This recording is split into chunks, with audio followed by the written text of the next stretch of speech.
নোয়াখালী সরকারি কলেজ ইসলামী ইতিহাস ও সংস্কৃতি অনার্স তৃতীয় বর্ষের ছাত্রছাত্রীদের উদ্দেশ্যে বলছি। তোমাদের আজকের ক্লাসে বিষয়বস্তু হচ্ছে অটোমান তুর্কি সাম্রাজ্যের ইতিহাস। সুলতান দ্বিতীয় মহম্মদ তার কনস্টান্টিনোপল বিজয়ের ব্যাপারে আমরা আলোচনা করতেছিলাম, বিজয়ের কারণ আমরা আলোচনা করছি। সর্বশেষ চূড়ান্ত পর্যায়ে সুলতান দ্বিতীয় মহম্মদ বা ফাতে মাহমুদ যে প্রিপারেশন বা প্রস্তুতি নিয়েছিল তা নিয়ে আমরা কথা বলছিলাম। আজকে আমরা আলোচনা করব যে তার বিরোধী পক্ষ অর্থাৎ বাইজেন্টাইন সম্রাট কি ব্যবস্থা নিয়েছিলেন। যে বাইজেন্টাইন সম্রাট যে সর্বশক্তি নিয়োগ করেছিল সে তার এই কনস্টান্টিনোপল রক্ষা করার জন্য, তাদের প্রথম যেই সুবিধা ছিল বা প্রথম তাদের প্রতিরোধের যে ব্যবস্থা ছিল, কনস্টান্টিনোপলটা ত্রিকোণ আকৃতি এবং তিন দিকেই প্রাচীর দ্বারা বেষ্টিত ছিল। অনেক নিচ থেকে প্রাচীর দ্বারা কনস্টান্টিনোপল নির্মিত ছিল। এছাড়াও প্রাচীরের বাহিরে দুই দিকে সাগর ছিল, একদিকে পরীক্ষা ছিল যে এটা তাদের একটা প্লাস পয়েন্ট ছিল, কারণ এই দুর্গ প্রাচীর অতিক্রম করেই কনস্টান্টিনোপলের পতন ঘটানো খুবই কঠিন ছিল। এটা তাদের প্রথম যে প্রতিরোধ ব্যবস্থা ছিল। তাছাড়া সুলতান যে বাইজেন্টাইন সম্রাট সে দেশপ্রেমিক ছিল, তবে সে শক্তির সমর্থনটা কিছুটা সীমিত ছিল, বিভিন্ন কারণে সীমিত ছিল। এছাড়া পশ্চিম ইউরোপীয় খ্রিস্টান নরবুদ্ধির নিকট যে আশানুরূপ সাহায্য পায়নি, যে জার্মানি, ফ্রান্স, ইটালি, তারপরে এরা পশ্চিম ইউরোপের পশ্চিমা গোষ্ঠীদের থেকে তেমন একটা সাহায্য পায় নাই। যে যে পরে স্পেন, ইটালি এবং ভেনিস যে তাদের সাথে যে বাণিজ্যিক স্বার্থ জড়িত ছিল, সুতরাং কিছুটা দ্বন্দ্ব ছিল। তবে এই রাজ্যগুলো দ্বন্দ্ব থাকলেও এই রাজ্যগুলো কিছু সাহায্য তাদেরকে দিয়েছিল, তবে সেটা পরিমাণে খুবই কম। শুধুমাত্র যে গ্যাস্টিনিয়াসের নেতৃত্বে জেনোয়া হইতে যে সাহায্যটা আসছিল, যে এটাই তার কিছুটা যে হেল্পফুল হয়েছিল, কিন্তু তাদের সমন্বয়ে সেই কনস্টান্টিনোপল পতন রোধ করতে যে পারে নাই। এছাড়া তাদের ভিতরে আরো যে ছিল যে রোমান পোপ, তারা ছিল গ্রিক, আর এরা ছিল ল্যাটিন, আর বাইজেন্টাইনসের ল্যাটিন চার্চ। এইখানে দুটো বিভক্ত ছিল। এখানে এই বিভক্ত নিয়ে একত্রিত করতে যাইয়া যার হিতে বিপরীত হয়ে গেল যে সম্রাট কনস্টান্টিনোপলের নিজস্ব লোকজনের মধ্যে বিরূপ দেখা দিল। গ্রিক চার্চ ধর্মান্ধ পুরুষ সম্রাটকে ধর্মদ্রোহী হিসেবে আখ্যায়িত করলো। শেষ পর্যন্ত সেখানে যে রোমান পোপে যে গ্রিক সম্রাট যে ছিল, গ্রিক যে নাম হচ্ছে ডিউক নোটারাস ছিল, গ্রিক পুরোহিত, সে মন্তব্য করেছিল যে রোমান পোপের গ্রিকস অপেক্ষা তিনি কনস্টান্টিনোপলের তুর্কি সুলতানের পাগড়ি দেখিতে বেশি পছন্দ করেন। ইহার ফল হইল এই যে তুর্কি মুসলমানদের হাত হইতে কনস্টান্টিনোপল রক্ষা করিতে যাইয়া বাইজেন্টাইন সাম্রাজ্য যে সময়সূচী ও বাস্তব পদক্ষেপ গ্রহণ করেছিল তা ব্যর্থ হইয়া গেল এবং নিজেদের মধ্যে বিরাট ভাঙ্গনের সৃষ্টি হলো। শেষ পর্যন্ত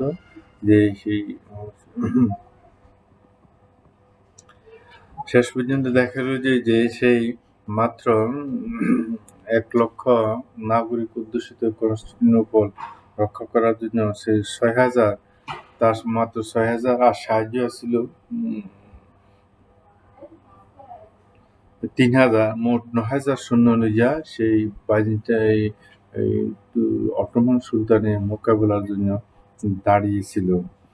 তবুও সে প্রাণপণে চেষ্টা করেছিল, কিন্তু শেষ পর্যন্ত যে রক্ষা করতে পারে নাই। যে অটোমান সুলতান যে 1453 খ্রিস্টাব্দে যে 6 এপ্রিল সুলতান মোহাম্মদ 1,00,000 বা 12,000 জেনেসারি বাহিনী সহ 1,20,000 সৈন্য নিয়ে যে কনস্টান্টিনোপল আক্রমণ করলো।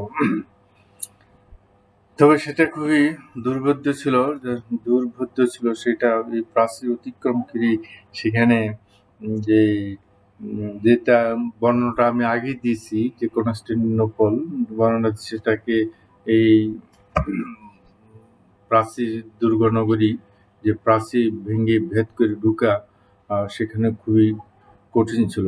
অন্যদিক থেকে সে সামান্য নৌবাহিনী বা নৌসৈন্য নিয়ে প্রস্তুতি নিয়েছিল, তবে সেটা প্রয়োজনের তুলনায় যে কম ছিল, কিন্তু তখনও তারা যে নৌযুদ্ধের দিক থেকে তারা শ্রেষ্ঠ ছিল। রোমান, ইংল্যান্ড এরা খুবই শ্রেষ্ঠ ছিল এবং দীর্ঘ ৫৪ দিন তারা যে অনবরত কামানের গোলা মেরে যে কিছু করতে পারে নাই। শেষ পর্যন্ত যে যে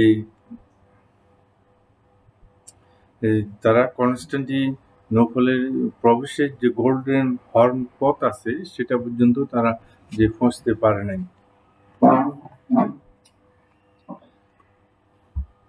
কিন্তু শেষ পর্যন্ত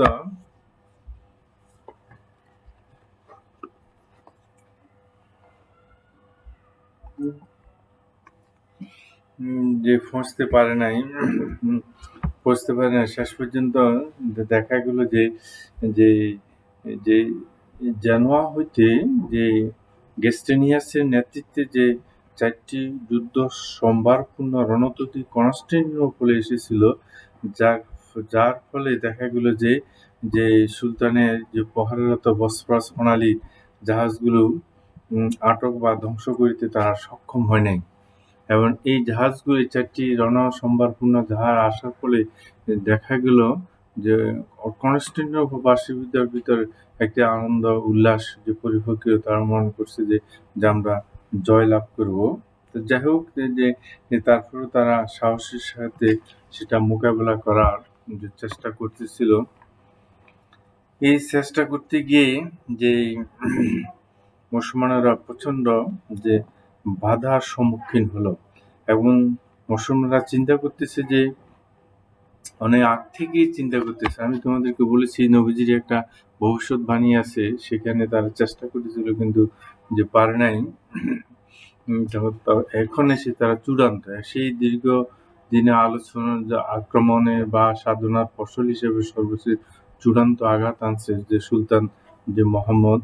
সেজন্য সে বিভিন্ন রণকৌশল অবলম্বন করেও সে তার রণতরীগুলো যে গোল্ডেন হর্ন প্রবেশ পথে কনস্টান্টিনোপলে ঢুকার প্রবেশ পথ হচ্ছে গোল্ডেন হর্ন প্রণালী না, গোল্ডেন হর্ন পথাস্ত্র বা প্রবেশ পথ, সে পর্যন্ত তারা পৌঁছতে পারে নাই। এখন উনি চিন্তা করলো যে বসফরাস প্রণালী গোল্ডেন যে সুলতানের যে বসফরাস প্রণালীতে তারা যেখানে অবস্থান করতে, সেখান থেকে যে গোল্ডেন হর্ন প্রবেশ পথ হলো ১০ কিলোমিটার। যে এই ১০ কিলোমিটার অর্থাৎ তার সেখানে গিয়ে একদম নিকট থেকে যে প্রাচীরের উপর আঘাত করতে হবে, কিন্তু সেখানে যাওয়াটা খুবই কঠিন ছিল এবং সুলতানের নির্দেশে তার এই লক্ষাধিক সেনাবাহিনী এই ১০ কিলোমিটার রাস্তা বা ১০ মাইল রাস্তাকে কাঠের তক্তা বিছিয়ে সেখানে যে চর্বি দিয়ে তার সেই যে ৮৭টি রণতরী সেখান থেকে সরাসরি গোল্ডেন পথাশ্রয় টেনে নিয়ে যায়, সৈন্যবাহিনীর মাধ্যমে টেনে নিয়ে গেছিল সেখানে নিয়ে। এবং সেখানে ভাসমান সেতু নির্মাণ করে এই ভাসমান সেতুর ওখানে কামান রেখেই একদম নিকট থেকে যে কামান প্রাচীর বিধ্বংসী যে কামানের গোলা নিক্ষেপ করতেছিল, এই নিক্ষেপ হওয়ার ফলে যে প্রাচীরের গায়ে ফাটল ধরে এবং ভাঙ্গনের সৃষ্টি হয় এবং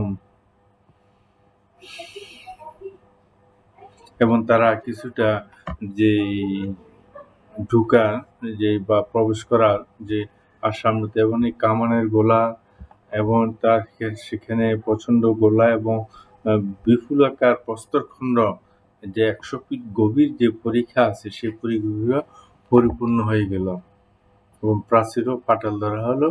কিন্তু কোনো এক সময় রাত্রে অন্ধকারে যে অটোমান না, যে কনস্টান্টিনোপলের সম্রাটের সৈন্যবাহিনী সেটা রাত্রির পরিষ্কার করে ফেলে। তখন তারা আবার সে পরিষ্কার করে ফেলে, কিন্তু পরে দেখা গেল যে সুলতান নিরুৎসাহিত না হয়ে উনার ব্যক্তিগতভাবে উনি নিজের তত্ত্বাবধান থেকে জেনেছে বানিয়ে লইয়া কনস্টান্টিনোপলের উপর চূড়ান্ত আঘাত হানলেন। নগর প্রতিরক্ষা কার্যে জেনোয়া বাহিনীর প্রধান জন গ্যাস্টুনিয়ান এই যাবৎ অসীম বীরত্বের সাথে তার যুদ্ধ করে আসতেছিল, কিন্তু শেষ পর্যন্ত উনি যে আহত হয়ে যুদ্ধক্ষেত্র হইতে যে সরে পড়লেন, যার ফলে দেখে এটা যখন কনস্টান্টিনোপল সৈন্যদের ভিতর জানাজানি হলো, তখন তার মনোবল ভেঙে গেল এবং এবং তারা দিক বেদিক জ্ঞান শূন্য হয়ে পড়ল। কিন্তু এটা সুলতান সম্রাট জানতো যে গ্যাস্টুনিয়ান যে আহত হয়ে পরে উনি নিজে যুদ্ধক্ষেত্রে আসছে, জানে এই যুদ্ধে উনি পরাজিত হবে। তারপরও তিনি ঈশ্বরের কাছে একটা আহ্বান জানিয়েছে যে ঈশ্বরের যে ইচ্ছায় এমন যেন না হয় যাতে সাম্রাজ্যের সম্রাট হিসেবে আমার জীবিত থাকতে হয়, আমার নগরী পতনের সঙ্গে সঙ্গে আমারও যেন মৃত্যু হয়। এই পণ করে বা ঈশ্বরের কাছে এই সাহায্য সহযোগিতা চেয়ে উনি যুদ্ধক্ষেত্রে যে অবতীর্ণ হলেন। এবং পরবর্তী পর্যায়ে যে দেখা গেল যে ঐতিহাসিকরা লিখছেন যে অসীম বীরত্বের সহিত যুদ্ধ করিয়া সিজারের ৫৫তম উত্তরাধিকারী এবং ঐতিহ্যবাহী বাইজেন্টাইন সাম্রাজ্যের সর্বশেষ সম্রাট একাদশ কনস্টান্টাইন যুদ্ধক্ষেত্রে প্রাণ বিসর্জন দিলেন। তার মৃত্যুতে অটোমান তুর্কিদের নিকট কনস্টান্টিনোপলে যে পতন হলো। এখানে এই যে মুসলমানেরা যে দৃঢ় মনোবল নিয়ে এক রাত্রিতে ৮৭ রণতরী নিয়ে সে বসফরাস প্রণালী বা প্রাচে গিয়ে ভাসমান সেতু নির্মাণ করে সেখানে কামানের গোলা নিক্ষেপের দেওয়ালে পাঠাল এবং যে প্রস্তরখণ্ড দিয়ে পরীক্ষা পূরণ করে পোতাশ্রয়ের নিকট গিয়ে গিয়েছিল, এই যে একটা দুঃসাহসিক অভিযান ছিল এবং দৃঢ় মনোবল না হলে এই ধরনের অভিযান যে পরিচালনা করা খুবই যে কঠিন ছিল। এরপরে দেখা গেল যে একাদিক্রমে ৫৪ দিন অবরোধের পর যে ১৪৫৩ খ্রিস্টাব্দে ২৯শে মে কনস্টান্টিনোপল অটোমান তুর্কিদের দখলে আসিল। বিজয়াভিষেক সুলতান দ্বিতীয় মুহাম্মদ পূর্বপুরুষদের বহু আকাঙ্ক্ষিত এই নগরীতে যে প্রবেশ করিল এবং বিখ্যাত সেন্ট সোফিয়া গির্জায় আনুষ্ঠানিকভাবে নামাজ আদায় করিলেন। এই সেন্ট সোফিয়া গির্জা নিয়ে যে অনেক কথা আছে, যেটা আমি তোমাদেরকে বলেছি, আবারও যদি পুনরায় বলতে যাই, এটা গির্জায় ছিল, ঠিক আছে।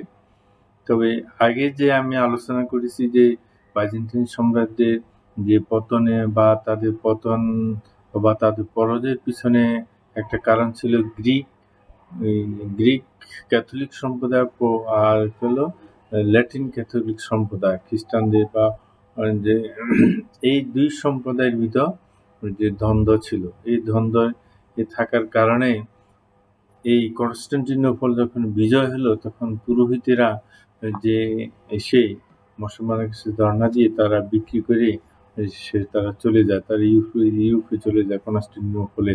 তবে এখানে উনি সাধারণ ক্ষমা ঘোষণা করেছেন, উনি তাদেরকে থাকার জন্য ব্যবস্থা করেছেন, তাদের পুরো ধর্মের স্বাধীনতা দিয়েছেন। ইতিহাসে যেটা লেখা আছে দেখা যাচ্ছে যে উনি কনস্টান্টিনোপলে খ্রিস্টানরা থাকলেও তাদের মৌলিক অধিকারের কোনো আঘাত উনি দেন নাই। ওনার ব্যক্তিগত যে ফান্ডের অর্থ দিয়ে এই সেন্ট সোফিয়া গির্জা কিনে নিয়ে সেটাকে মসজিদে রূপান্তর করা হয়।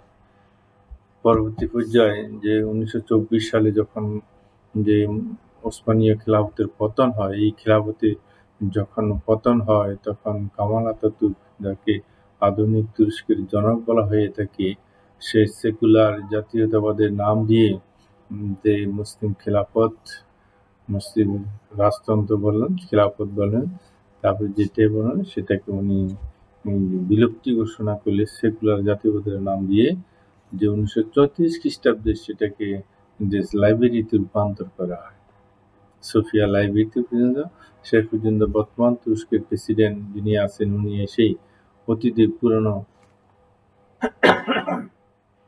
রেকর্ড সংগ্রহ করে সেক্ষেত্রে আবার যে মসজিদে রূপান্তরিত করে গত বছর থেকে মসজিদ হয়। গত মাসে যুগান্তরের রিপোর্ট দেখলাম যে এই করোনাকালীন সময়ে দেখা গেল যে ৩০ লক্ষ পর্যটক আসছে এই প্রাচীন মসজিদ বলো, গির্জা বলো, লাইব্রেরি বলো, যে আয়া সোফিয়া বা হায়া সোফিয়া, এখানে বলা হচ্ছে সেন্ট সোফিয়া গির্জা বলা হচ্ছে, কয়েকটা নাম, সেন্ট সোফিয়া গির্জা, আয়া সোফিয়া, হায়া সোফিয়া, ৩টা নাম দেখা যাচ্ছে ইতিহাসের পাতায়। আমাদের বইতে এটা নাই কিছু, তবে যে উসমানী সাম্রাজ্যের ইতিহাস যে বইটা আছে ডক্টর আলী মোহাম্মদ সাল্লাবী, ওনার বইতে কিছুটা আছে। যে আশরাফ আলীর বইতে, যেখান থেকে আমি যে বইটা আমি ছাত্র জীবন থেকে যে অনুসরণ করি, মধ্যযুগে মুসলিম ইতিহাস 1258 থেকে 1800 সাল পর্যন্ত আশরাফুদ্দিন আহমদ লিখিত, উনি ঢাকা ইউনিভার্সিটির শিক্ষক ছিলেন। ওনার বইটাই বেশিরভাগই ফলো করি আমি। ওনার বইতে ওই সেন্ট সোফিয়া গির্জা আনুষ্ঠান আমার আদায় করছেন এতটুকু পর্যন্ত আছে, কিন্তু এর বেশি আর নাই। যাই হোক, যে সুলতান যে নির্দেশে অধিকৃত শহর মধ্যে সামরিক অরাজকতার উত্তরের অবসান ঘটিল এবং সামগ্রিক শান্তি শৃঙ্খলা ফিরে আসলো, একজন দূরদর্শী রাজনীতিবিদ সুলতান দ্বিতীয় মোহাম্মদ উপলব্ধি করে বিজিত কনস্টিটিউশন নগরীকে তুর্কি সাম্রাজ্যের রাজধানী করিতে হইলে তুর্কিদের জন্য নগরবাসীর আন্তরিক সমর্থন সহযোগিতা প্রয়োজন। কাজেই তিনি খ্রিস্টানদের প্রতি বিশেষ সহনশীল এবং উদারনীতি অবলম্বন করেন এবং বিজয়ের গৌরবে উন্মত্ত তুর্কি বাহিনী ভয়ে ভীত হইয়া তিনি ইতিমধ্যে অনেক নগর ত্যাগ করিয়াছিল। সুলতান তাদেরকে অবদান করিয়া না স্বাভাবিক এবং দৈনন্দিন জীবনযাত্রায় ফিরে আসে নির্দেশ দিলেন। গ্রিক চার্চ সম্প্রদায়ভুক্ত খ্রিস্টানগণ ধর্মীয় ব্যাপারে এতই গোঁড়া ছিল যে স্বাধীনতা অপেক্ষা ধর্মীয় গোঁড়ামি তারা বেশি মূল্য দিত। এই কারণে সম্রাট কনস্টান্টাইন রোমান এবং গ্রিক চার্চের মধ্যে সমন্বয় করার উদ্যোগ গ্রহণ করলে জাতি এই মহৎ উদ্যোগ তাদের সম্রাট আগুনে সাড়া দেয় না, যেটা আমি আগে আলোচনা করেছি, যে যেগুলো যা ঘটেছিল, যে তারা যে সেগুলোতে সাড়া দেয় নাই। তাদের এই দ্বন্দ্ব এখনো আছে, প্রোটেস্ট্যান্ট সম্প্রদায়, ক্যাথলিক সম্প্রদায়ের ভিতর আরও আছে, যে আমাদের আমাদের মুসলমানদের ভিতরে তো অনেক আছে, অনেক সম্প্রদায়, শিয়া সুন্নি আছে, তারপরে আছে ওহাবি আছে, তারপরে আগে যে ওইগুলো কিছু কিছু এখন নাই, যে খারিজ সম্প্রদায় বা ইসমাইলীয় সম্প্রদায়, আশারিয়া সম্প্রদায়, মুরজিয়া সম্প্রদায়, তারপরে মুতাজিলা সম্প্রদায়, এগুলো এখন নাই। এগুলো ইসলামে খোলাফায়ে রাশিদিনের পর আব্বাসী ও উমাইয়া যুগে সেগুলো ছিল, যে খারিজি সম্প্রদায়ে। খারিজি সম্প্রদায় তো যে খোলাফায়ে রাশিদিনের শাসনামলে প্রথম রাজনৈতিক সম্প্রদায়, তারপরে শিয়া সম্প্রদায়, তারপরে আছে মুতাজিলা, আশারিয়া, মুরজিয়া সম্প্রদায়গুলো এখনো আছে আমাদের ভিতর। নানা জাতির নানা সৎ মত অনুসরণ করে। সেদিন দেখলাম একটা, যে যে ফিজিরা হচ্ছে আল্লাহর প্রতিচ্ছবি, ফিজির 5 চুম্বন করে সমস্ত গুনাহ মাফ হয়ে যাবে, নাউজুবিল্লাহ, এগুলো বলতেছে দেখলাম। এখন কি বলবো, যে এখন পীরপন্থী একদল আছে, মাজারপন্থী একদল আছে, শিয়া সম্প্রদায় আছে, সুন্নি সম্প্রদায় আছে, আরও কিছু কিছু সম্প্রদায় আছে, যেমন সৌদি আরবের সাথে মিল রেখে ঈদে রোজা ধরে, ঈদের নামাজ করে, কোরআন। আমার কথা হলো, সৌদি আরবের সাথে যদি মিল রেখে তোমরা রোজা করো, তাহলে তোমরা নামাজও পড়ো। সৌদি আরব যখন জোহরের নামাজ পড়ো তখন জোহরের নামাজ পড়ো, যখন ফজরের নামাজ পড়ো তখন ফজরের নামাজ পড়ো। তো এটা পড়ো। এখানে আসলে কেন এই তাদের সাথে মিলে রাখতে হবে কেন? এইসব ফেরকাবাজি বন্ধ করিয়া নবীজি কি বলে গেছেন, কোরআনে কি আছে, হাদিসে কি আছে, সে অনুসরণ করে চলেন। যে আল্লাহ সবাইকে যে হেদায়েত দান করুক।